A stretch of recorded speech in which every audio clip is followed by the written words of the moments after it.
오늘이 사도행전 10장을 이제 10장을 마무리하는 날이 될 것 같습니다. 작년 8월 때부터 7월 때부터 사도행전 10장 말씀을 가지고 여러분에게 말씀을 나눴는데요. 오늘 10장이 마무리가 될 것 같습니다. 10장의 주인공은 고넬료입니다. 고넬료와 그의 친구들과 친척들을 구원하시기 위해 주님께서는 욥바 무드장이의 집에 머물고 있는 베드로에게 환상을 보여주시고 그 환상과 주님의 말씀을 통해 이방인이었던 고넬료의 집에 베드로가 가게 됩니다. 그리고 거기서 베드로는 복음을 선포하기 시작하죠. 성령과 능력을 기름 붓듯 받으신 예수님에 대해서 소개하기 시작합니다.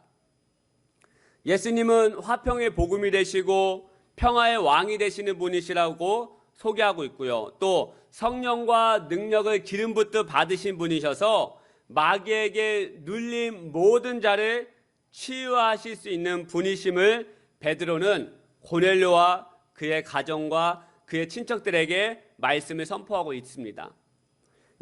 이번 주 새벽 기도 때 제가 전했던 말씀이지만 모세와 아론이 이집트의 왕자 바로에게 가서 하나님이 자신들에게 주신 사명, 저 히브리 민족을 이제는 내보내달라. 그리하여 광야에서 또 가나안 땅에서 하나님을 예배하게 해달라고 이야기했을 때 그 이야기를 들은 이집트의 왕 바로의 반응이 어떠했습니까? 모세와 아론은 너희들이 말하는 하나님은 나는 모르며 그리고 히브리 민족에게 그전보다 더한 노역과 노동을 시키기 시작합니다. 출애굽기 5장 9절 말씀을 제가 읽겠습니다. 그 사람들의 노동을 무겁게 함으로 수고롭게 하여 그들로 거짓말을 듣지 않게 하라. 노동을 무겁게 하고 수고롭게 하라는 거예요. 바로는 이스라엘 민족에게 더 무거운 노동을 짐을 지우게 했습니다. 그전에도 엄청난 노역으로 인해서 백성들이 부르짖었다고 말씀하고 있지 않습니까? 그래서 하나님께서 그들의 부르짖음을 듣고 모세를 택하셔가지고 이제는 그들의 엄청난 노역 가운데서 탈출시키고 약속의 땅 가나안 땅으로 인도하시려고 하시는 거 아니겠습니까? 그런데 이전에도 힘들게 노력하던 이스라엘 민족에게 바로는 더 무거운 짐을 지고 있는 것을 보게 됩니다. 제가 이 말씀을 읽었을 때 우리의 인간의 인생이 이렇다라는 것을 생각하게 되었습니다.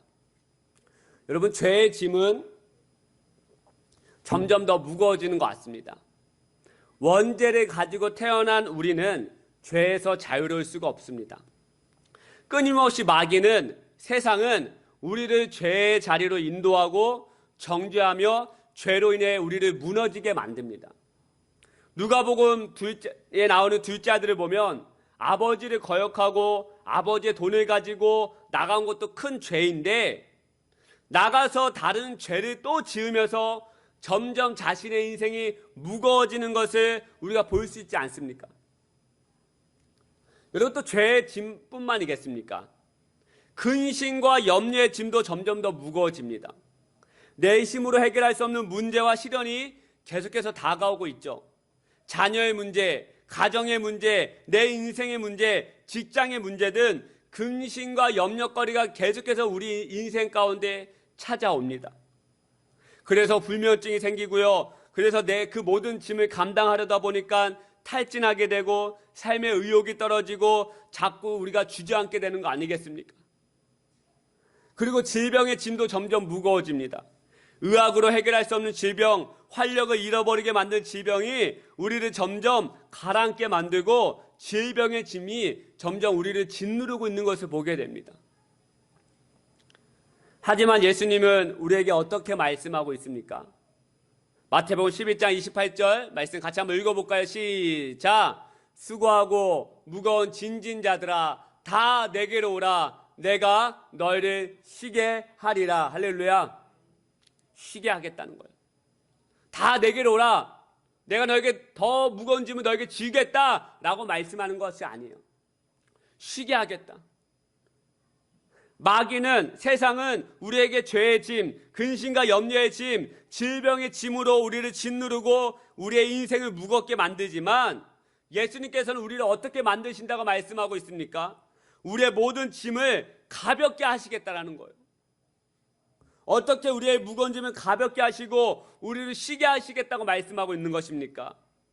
베드로가 고넬료에게 전한 말씀, 예수님은 성령과 능력을 기름 붓듯 받으신 분이셔서 마귀에게 눌린 모든 자를 치유하실 수 있는 분이시라는 것을 선포하고 있는 거 아니겠습니까? 그렇습니다. 예수님은 성령과 능력 기름 붓듯 받으신 분이셔서 우리의 모든 죄를 자유케 하신, 대신 지셔서 자유케 하시는 분이시며, 또 우리의 모든 염려와 근심의 문제들을 해결할 수 있는 분이시며, 그리고 우리의 모든 질병을 치료하시는 분이셔서 나의 모든 무거운 짐을 가볍게 하시는 분이심을 믿는 저와 여러분 되시기를 축복하여 드립니다. 할렐루야. 예수님께서는 우리에게 이렇다 하겠다는 거예요.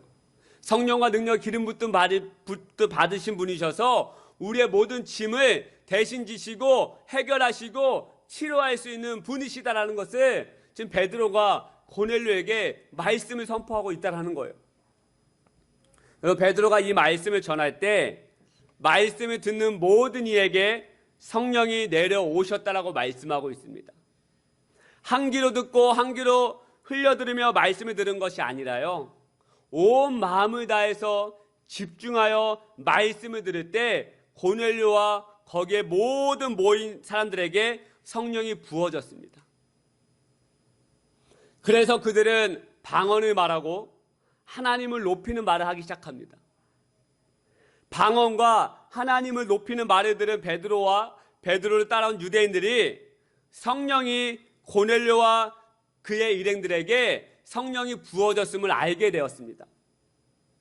성령 받은 모습을 본 베드로가 거기에서 멈추지 않고 고넬료와 그의 가정과 그의 일행들에게 세례를 베풀기 시작합니다. 우리 47절, 48절 말씀 우리 같이 스크린에 있는데요. 같이 한번 읽어보겠습니다. 시작. 이에 베드로가 이르되 이 사람들이 우리와 같이 성령을 받았으니 네가 능히 물로 세례를 베품을 금하리요 하고 명하여 예수 그리스도의 이름으로 세례를 베풀라 하니라. 할렐루야. 자, 여러분, 이미 고넬료와 그의 가정 모두는 성령 세례를 받았습니다. 이미 예수님을 영접했고요, 예수님을 믿게 되었습니다. 그런데 굳이 베드로가 고넬료와 그의 일행들에게 물 세례를 베푸신 이유가 무엇입니까? 물 세례를 베풀지 않아도 충분히 그 현장은 축제 현장이었습니다. 생각해 보십시다, 여러분. 사람들이 모여서 한 마음 한 뜻이 된다는 게 절대로 쉽지가 않습니다. 제가 예전에 이슬람권으로 선교여행을 갔었습니다. 그쪽 선교사님께서 저희 일행들에게 하신 말씀이 아직도 기억이 납니다. 다시는 한국인 선교사 모임에 가지 않겠다는 것이에요. 제가 왜냐하면 이제 주일마다 이제 선교사님들께 모여서 예배를 드리는데 늘 예배를 드리는 일행들이 누구냐면 국제 선교사님들, 이제 뭐 미국에서 오신 선교사님, 호주에서 오신 선교사님, 뭐 남미에서 오신 선교사님, 그러니까 외국인 선교사님들만 모여서 예배드리고 한국인 선교사님 만나본 적이 없는 거예요. 한 분 빼고는. 그래서 왜 한국인 선교사를 만나지 않느냐, 여기 한국인 선교사님이 없느냐라고 이야기했더니 가지 않겠다는 거예요. 그 이유가 한 번 갔더니 한국인 선교사님들끼리 서로 싸우고 난리가 났다는 거예요. 서로 리더가 되려고, 서로 장이 되려고 서로 막 싸우고 관계 싸움하고 난리가 났다는 거예요. 자기가 그 모습을 보고 이 선교제까지 와서 악한 영이 정말 힘들게 하는데도 이 선교사님들끼리 예수 믿는다고 하는 이 선교사님들끼리 싸우는 그 모습을 보면서 더 마음이 지치신 것이죠. 그래서 가지 않겠다고 하신 거예요. 여러분, 이처럼 각기 옳은 소견대로 살아가고 싶은 사람이 모여서 한 마음 한 뜻으로 된다는 거 정말 쉽지 않아요. 그런데 지금 고넬료와 가족들만 있는 것이 아니라 그의 친구들, 친척들 다 모여 있는 가운데 이미 한마음 한뜻이 되어서 하나님을 높이고 하나님을 찬양하고 있다는 것이에요. 이렇게 은혜스러운데 굳이 물 세례를 베풀 이유가 무엇이 있겠습니까? 하지만 베드로가 성령 세례 받은 일행들에게 물 세례를 베푼 이유가 있습니다. 그 이유는 예전의 모습은 이제 죽고 새 사람이 되었다는 것을 나타내고 싶었기 때문입니다. 다시 한번 말씀드리겠습니다. 예전의 모습은 이제 죽고 새 사람이 되었다는 것을 나타내고 싶었기 때문입니다. 구약에 보면요, 하나님께서 세례를 베푸신 장면이 나와요. 바로 홍해바다를 건넌 사건입니다. 이 사건을 사도 바울은 고린도전서 10장 1절 2절 말씀에서 기록하고 있는데요. 제가 한번 읽겠습니다. 형제들아, 나는 너희가 알지 못하기를 원하지 아니하노니 우리 조상들이 다 구름 아래에 있고 바다 가운데로 지나며 모세에게 속하여 다 구름과 바다에서 세례를 받고, 할렐루야, 구름과 바다에서 세례를 받고. 여러분, 이집트에서 노예 생활하던 이스라엘 백성들은 하나님의 놀라운 섭리와 기적 속에서 이집트를 탈출하게 되죠. 하지만 그들에게 난간이 닥쳤습니다. 바로 홍해바다가 그들의 앞을 가로막은 사건입니다. 뒤로 돌아갈 수 없어요. 앞으로 나아갈 수 없는 홍해바다가 앞을 가로막고 있죠. 이때 하나님께서 놀라운 은혜로 홍해바다를 밤새도록 동풍을 통해서 물러가게 하시고 이스라엘 백성들을 그 갈라진 바다 가운데를 마른 땅을 밟고 지나가게 만듭니다. 이 사건을 바로 하나님께서 이스라엘 백성들에게 세례를 베푸신 사건이다라고 사도 바울이 말하고 있는 거예요. 그러면 이 사건을 배경으로 사도행전 속으로라고 하는 책을 쓴 이재철 목사님이 이렇게 기록하고 있습니다. 잘 들어보시기 바랍니다. 홍해바다 사건이 있기 전까지 아직까지 이스라엘 백성들은 완전히 이집트를 벗어난 것이 아니었습니다.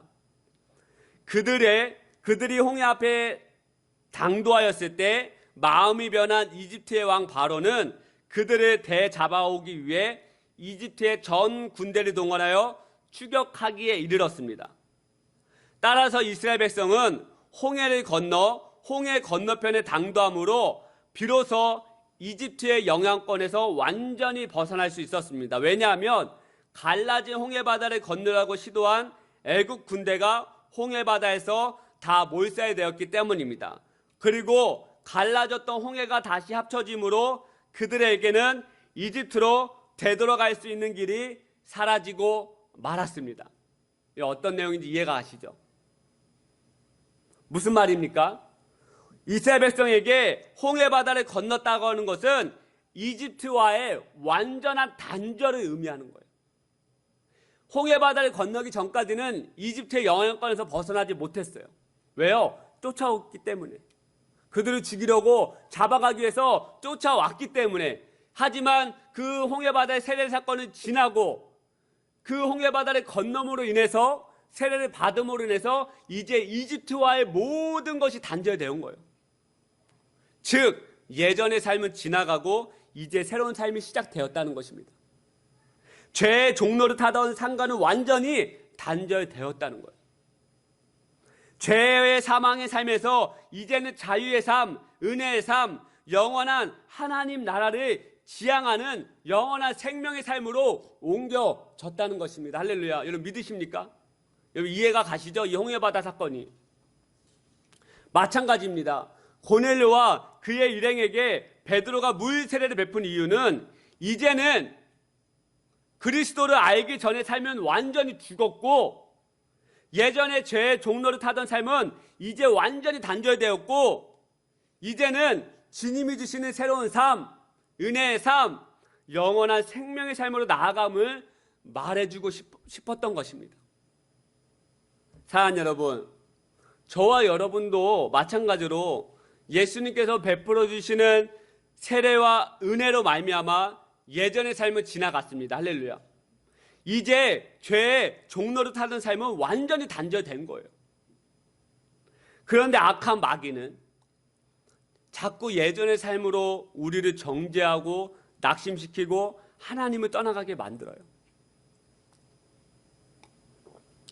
이스라엘 백성들이 광야 생활로 나아가던 중에 조금만 어려움이 닥치면요, 모세와 하나님을 향해서 어떻게 원망하는 줄 아십니까?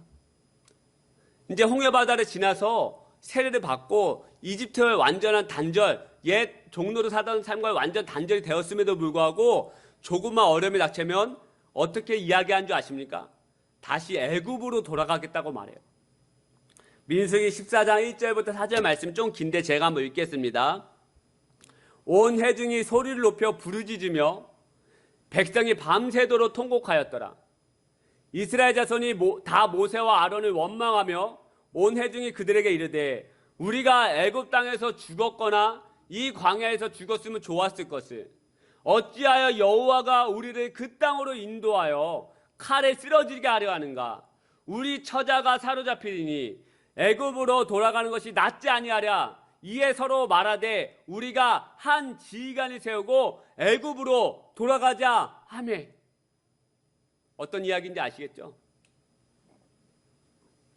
하나님이 약속하신 가나안 땅 목전을 두고요, 이스라엘 백성들이 부르짖는 이야기입니다. 다시 애굽으로 돌아가겠다는 거예요. 다시 예전의 노예 생활로 돌아가겠다는 것입니다. 그런데 이들은 이미 홍해바다 세례 사건을 통해서 예전의 삶과 이미 단절되었습니다. 이제 새 사람을 입은 사람들입니다. 그런데 조금만 힘들면, 어려움이 닥치면 다시 되돌아가려고 해요. 여러분, 이 모습이 우리의 모습이지 않습니까? 우리에게 이미 주님께서 새로운 삶과 약속과 새하늘과 새 땅을 허락하셨는데 자꾸 예전의 삶으로 돌아가려고 하지 않습니까? 죄의 종로를 타던 삶으로 돌아가려고 하지 않습니까? 영화, 저는 보진 않았지만 소울 서퍼라는 영화가 있는데요, 세계적인 서퍼 배선이 해밀턴이라고 하는 이 사람의 실화를 담고 있는 이야기라고 합니다. 그녀는 하와이 카우아이 출신으로 13살에 주 예선 서핑대를 1등으로 통과할 정도로 장래가 촉망되던 선수였습니다. 그러다 어느 날 그녀는 바다에서 연습을 하다가 상어에게 팔을 물려 한쪽 팔을 잃게 됩니다. 더 이상 서핑보드 위에서 평형을 유지할 수 없게 되자 그녀는 이제 내 인생은 끝났구나 생각하고 방황하기 시작합니다. 그러다 중 쓰나미로 폐허가 된 태국의 단기 선교를 갔다가 그곳에서 만난 난민 아이들을 위로하다가 오히려 용기를 얻어 다시 서퍼로 도전을 하게 됩니다. 결국 그녀는 세계 유일의 한쪽 팔이 없는 서퍼로 우뚝 서게 됩니다. 그녀는 찬양하기 시작합니다. 주님은 주시며 주님은 찾으시네. 내 안에 하는 말 주 찬양합니다. 인생의 어려움이 찾아왔을 때 죄의 삶으로 나아가게 됩니다. 사탄의 거짓말에 우리가 묵상하게 되죠. 넌 끝났어. 넌 이제 서핑할 수 없어. 하나님이 널 버리셨어. 라는 속삭임에 그녀는 잠시 넘어집니다. 우리의 모습과 비슷합니다. 인생의 어려움이 찾아오면 이스라엘 백성들처럼 방금 말한 이 서퍼의 삶처럼 우리도 넘어지고 다시 죄의 종로를 타는 삶으로 나아가게 되더라는 거예요. 하나님 앞에서 돌아서서 죄의 길로 나아가기 시작하더라는 것이죠. 하지만 여러분 아셔야 할 것이 있습니다. 주님께서는 이미 우리를 죄의 종로를 하던 삶에서 거룩한 십자가의 능력으로 단절시켰습니다. 할렐루야. 단절된 것이에요. 해결해 주셨습니다. 여러분, 그런데 우리를 어떻게 이렇게 새로운 삶에서 죄의 종로를 타던 노예 같은 죄의 삶에서 단절시키고 새로운 삶으로, 자유의 삶으로, 은혜의 삶으로 나아갈 수 있게 된 것입니까? 그 정답이 오늘 본문 말씀 48절에 나와 있습니다. 우리 같이 한번 믿음으로 읽어볼까요? 시작. 명하여 예수 그리스도의 이름으로 세례를 베풀라 하니라. 그들이 베드로에게 며칠 더 머무기를 청하니라. 할렐루야. 여기서 누구의 이름으로 세례를 베풀기 시작합니까? 예수 그리스도의 이름으로. 여러분, 이것이 너무나도 중요합니다. 예수님의 이름인 것입니다. 예수님의 이름에 능력이 있습니다. 할렐루야. 사도행전 3장에 보면 태어나면서 못 걷는 안진뱅이가 나오죠. 그의 삶은 완전한 어둠이었습니다. 여러분, 성전 미문에 앉아서 성전에 들어가는 이들을 쳐다보면서 늘 낙심했죠. 자기도 성전에 들어가고 싶어서 하나님을 찬양하고 싶은데 그 당시 부정하고 장애가 있고 뭔가 좀 흠이 있는 자는 율법에 어긋났기 때문에 성전에 들어올 수가 없었어요. 그래서 늘 성전의 그 미문에 앞에 앉아가지고 그냥 구걸이나 하면 하는 인생. 그의 눈빛에 여러분 총기가 있었겠습니까? 흐리멍텅하게 늘 그곳에 앉아서 지나간 사람을 바라보며 돈을 주면 감사한 것이고 안 주면 많은 것이고 이러다 내 인생이 끝나는 것이고, 여러분 무슨 인생에 그 사람의 빛이 있고 희망이 있겠습니까? 어둠인 것이죠. 이렇게 어둠의 인생에서 어떻게 여러분 새로운 인생이 되었습니까? 예수님의 이름 때문이었습니다. 예수님의 이름 때문인 것이에요. 성전 미문을 지나는 베드로와 요한이 안진뱅이를 주목하기 시작합니다. 자신이 향하여 구걸하는 안진뱅이에게 베드로는 선포하기 시작합니다. 은과 금은 내게 없지만 내게 있는 것을 너에게 주노니 나사렛 예수 그리스도의 이름으로 일어나 걸어라. 할렐루야. 나사렛 예수 그리스도의 이름으로 일어나 걸어라. 돈으로 그를 일으킨 것이 아니에요. 세상의 권력으로 그를 일으킨 것이 아니에요. 내게 있는 것을 너에게 주노니 나사렛 예수 그리스도의 이름으로 일어나 걸어라. 그리고 어떻게 되죠? 예수 그리스도의 이름에 힘입어 일어나 걷고 뛰며 성전에 들어가 하나님을 찬양하기 시작합니다. 예수님의 이름이, 그 능력의 이름이 그를 어둠의 삶에서, 죄의 종로를 타던 삶에서 새로운 삶으로, 자유의 삶으로, 영원한 생명의 삶으로 옮겨주신 것입니다. 여러분, 이러한 은혜가 오늘 이 아침에 부어지기를 소망합니다. 할렐루야. 부어지기를 소망합니다. 예수님의 이름으로 베풀어 주시는 세례를 날마다 경험하면서 나아가시기를 축복하여 드립니다. 여러분은 이제 더 이상 죄의 종로를 타는 삶이 아닙니다. 이제는 축복의 삶, 은혜의 삶, 영원히 사랑받는 삶으로 나아가는 인생인 것입니다. 그런데 왜 조금만 힘들면 자꾸 마귀에게, 세상에게 우리의 마음을 내어주고 있습니까? 여러분이 이제 죄와 단죄된 삶이고 은혜의 삶이며 축복의 삶인데 왜 우리의 마음을 자꾸 빼앗깁니까? 혹여나 이 아침에 예전에 죄의 삶으로 낙망하고 주저앉은 분들이 계시다면, 아니, 이 안진뱅이처럼 지금 이 삶이 전혀 새로운 삶이 아닌 것 같고 희망이 보이지 않은 것 같고 어둠 가운데 있는 분들이 계시다면 예수님의 이름의 능력이 부어지는 귀한 이 아침 되시기를 축복하여 드립니다. 할렐루야. 예수님의 이름의 능력이 여러분 가운데 부어져야 합니다. 예수님의 이름의 능력의 세례가 여러분 가운데 날마다 부어져야 합니다. 그래야 여러분 능력의 삶, 축복의 삶, 기쁨의 삶으로 나아갈 수 있는 것입니다. 우리 아까 불렀던 찬양입니다. 예수의 이름으로 나는 일어서리라.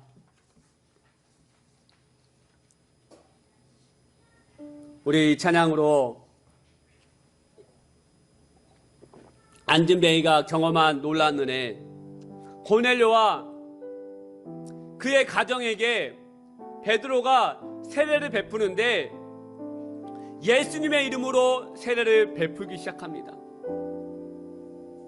너희들은 이제 예전에 죄의 종로 삶에서 이제는 축복의 삶으로, 이전에 그리스도 알기 전에 이전의 모든 삶은 단절됐고 이제는 은혜의 삶으로, 기쁨의 삶으로 너희들은 나아가게 된 것이다라고 하는 그 마음과 뜻으로 예수님의 이름으로 세례를 베푼 것이죠. 여러분, 여러분의 인생은 지금 어떠합니까? 2021년 시작하는 이 한 달, 여러분 어떻게 시작하고 있습니까? 저는 시시때때로 뉴스를 볼 때마다, 기사를 볼 때마다 과연 올 한 해 내 삶에, 우리 회복교회 안에 은혜가 있고 희망이 있는 것인가? 코로나가 끝날 기미가 보이지 않고 더 이상 어찌할 수 없는 이 환경 가운데 희망은 보이는 것인가? 제 안에 하나님을 보지 못할 때 낙심의 마음이 들어올 때가 얼마나 많은지 모릅니다. 하지만 저는 다시 늘 아침마다 선포하는 거예요. 예수님의 이름으로 나아가면 나는 할 수 있다. 그 이름이 나를 살린다. 그 이름의 능력이 우리 회복교회와 우리의 모든 가정과 우리의 모든 자녀들을 살리며 은혜의 삶으로 나아가게 할 수 있다. 저는 늘 선포하는 것입니다. 여러분, 이 찬양으로 다시 한번 예수님의 이름의 능력을 의지하면서 믿음으로 함께 바라보면서 믿음을 다하여서 같이 한번 찬양하기를 소망합니다. 예수의 이름으로, 예수의 이름으로 나는 일어서리라. 주가 주신 능력으로 나는 일어서리라. 원수가 나 향해 와도 쓰러지지 않으리. 주가 주신 능력으로, 주가 주신 능력으로, 주가 주신 능력으로 일어서리. 다시 한 번 더 찬양합니다. 예수의 이름으로, 예수의 이름으로 나는 일어서리라. 주가 주신 능력으로 나는 일어서리라. 원수가 나 향해 와도 쓰러지지 않으리. 주가 주신 능력으로, 주가 주신 능력으로, 주가 주신 능력으로 일어서리. 다시 한 번 더. 원수가 날 향해 와도, 원수가 나 향해 와도 쓰러지지 않으리.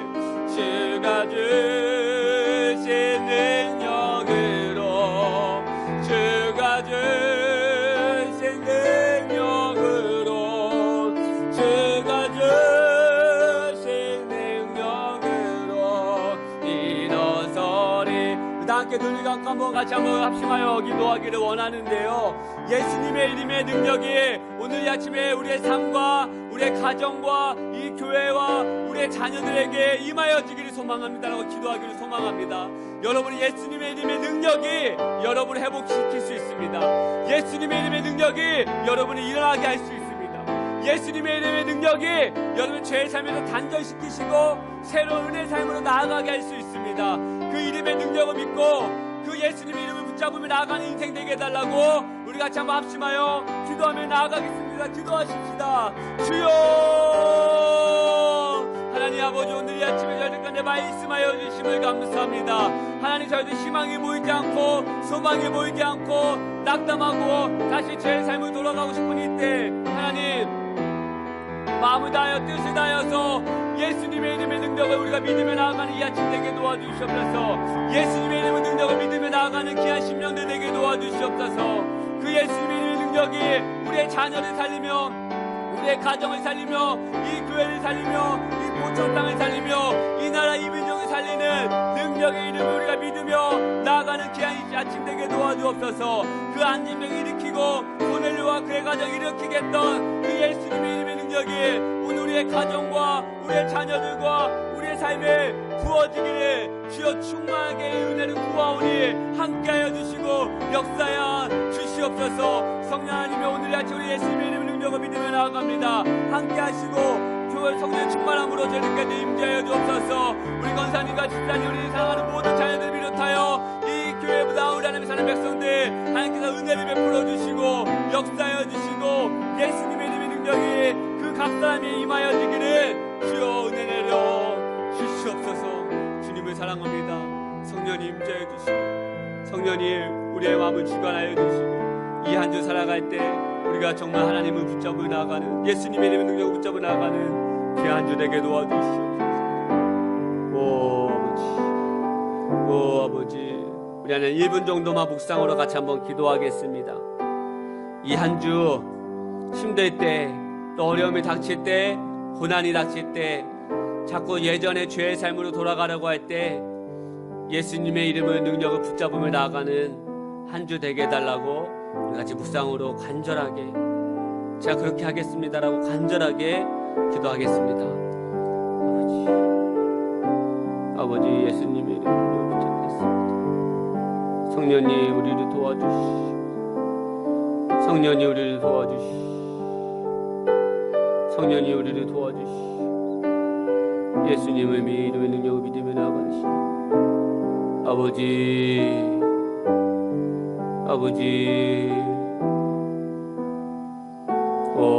주 아버지 예수님의 이름의 능력이 부어지길 소망합니다. 예수님의 이름의 능력이 부어지길 소망합니다. 주여 도와주시고 주여 인도하여 주시고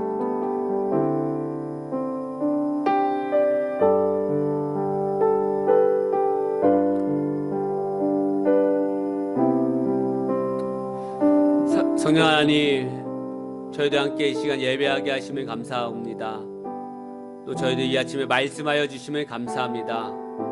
하나님 저희가 힘들 때마다 어려울 때마다 하나님을 의지하는 것이 아니라 자꾸 예전의 삶으로 되돌아가려고 하고 자꾸 죄의 종로를 타던 삶을 저희가 그리워했던 저희들의 삶에 있었으면 보게 됩니다. 주여 용서하여 주시고 이 아침에 그 죄의 종로를 타서 삶에서 우리를 단절시켜 주셨사오니 우리의 새로운 삶으로 인도하여 주시는 은혜의 삶으로 인도하여 주시는 예수님의 이름을 능력을 붙잡아 나아가는 우리 모든 심령 되게 하여 주시옵소서. 이 한 주 추운 위기 속에 저희들 살아갈 터인데 저희들 강건하게 지켜주시고 어려움 당하지 않게 해주시고 예수님의 이름의 능력을 더 붙잡으며 나아가는 저희들 심령 되게 하여 주시옵소서. 주님을 사랑합니다. 한 사람 한 사람 안수하여 주시고 돌아온 발걸음도 지켜주시고 또 이 한 주 승리하며 이기며 예수님의 이름의 능력을 붙잡으며 나아가는 능력의 한 주 되게 하여 주시옵소서. 이제는 우리 주 예수 그리스도의 은혜와 하나님 아버지의 다음없는 사랑과 성령님의 감화 감동 충만하신 은혜가 이 예배를 드리고 돌아가는 모든 심령들이 위해 예수님의 이름을 붙잡으며 예수님의 능력을 붙잡으며 나아가는 모든 심령 되기를, 그래서 새로운 삶을 추구하고 은혜의 삶을 추구하며 기쁨과 감사의 삶을 추구하며 나아가는 모든 심령 되기를 간절히 축원하옵나이다. 아멘. 아버지